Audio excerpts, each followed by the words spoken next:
Hey friends, welcome to my channel. আজি আপোনালোকৰ বাবে লৈ আহিছো চিকেনৰ এটা ৰেচিপি চিকেন 65 এদৰে কেতিয়াবা 65 বনাই খাইছেনে চিকেনৰ যদি নাই খোৱা এবাৰ ট্ৰাই কৰিব টাইমো বেছি নালাগে বনাবলৈ আৰু খাবলৈও বিৰাট টেষ্টি হয় ৰেচিপিটোৰ বাবে মই লৈছো অলপ বোনলেছ চিকেন তাত এতিয়া মই মেৰিনেট কৰিবৰ কাৰণে সোৱাদ অনুযায়ী নিমখ আৰু পৰিমাণ অনুযায়ী হালধি গুড়া দি লৈছো লগতে দিছো কাশ্মীৰী যেটো চিলি পাউডাৰ হেতু আৰু গৰম মছলা পাউডাৰ লগতে দিছো এয়া জালুকৰ গুড়ি জিৰা গুড়ি দিছো আৰু দিছো আদা নহৰুৰ পেষ্ট আৰু লগতে দিছো দৈ আপোনালোকে দৈ হলনি নেমু ৰসো ব্যৱহাৰ কৰিব পাৰে আৰু 2 চামুচ কৰ্ন ফ্লোৰ আৰু 1 চামুচ ময়দা দি আটাইখিনি ভালদৰে হানি লৈছো এতিয়া মাংসৰ মিশ্ৰণখিনিত এটা ডিম ভাঙি লৈছো আৰু ডিমটো মাংসখিনিৰ লগত এইদৰে মিলাই লৈছো মিলাই লৈ এইখিনি 15 পৰা 20 মিনিট সময় ৰেষ্ট কৰিবৰ কাৰণে ফ্ৰিজত থৈ দিম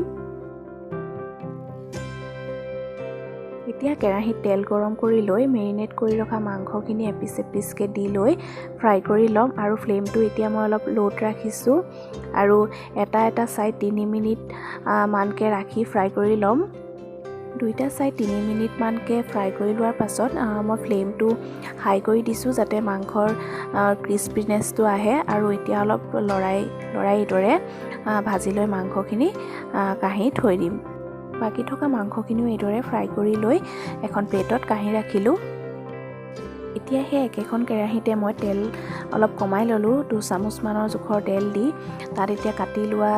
নহৰু আৰু জলকীয়া কিডখৰ দি পেলাই অকমান লৰাই লৈছো তাৰ পৰা তাত মই নৰসিংহ পাত কিটাও দি ললো এতিয়া ইয়াত মই যেটো ৰেড চিলি সস এয়া দি লৈছো আপোনালোকে ৰেড চিলি পেষ্টটো ইউজ কৰিব পাৰে আৰু দি লৈ যাতে সসখিনি জ্বলি নাযায় তাৰ বাবে অলপ পানী স্প্ৰিংকল কৰি দিছো এতিয়া ইয়াত জালুকৰ গুড়িখিনি এড কৰি লৈ অলপ মিক্স কৰি লৈছো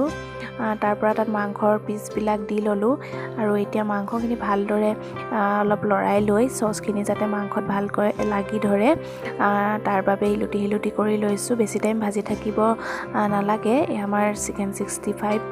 ৰেডি হৈ গ'ল এতিয়া গৰমে এইদৰে 65 ৰ জুতি লওক আৰু যদি ভিডিওটো চাই ভাল পালে এটা লাইক কৰিব শেয়াৰ কৰিব আৰু যদি চেনেলটো নতুন তেতিয়া হলে সাবস্ক্ৰাইব কৰিবলৈ নাপাহৰিব ধন্যবাদ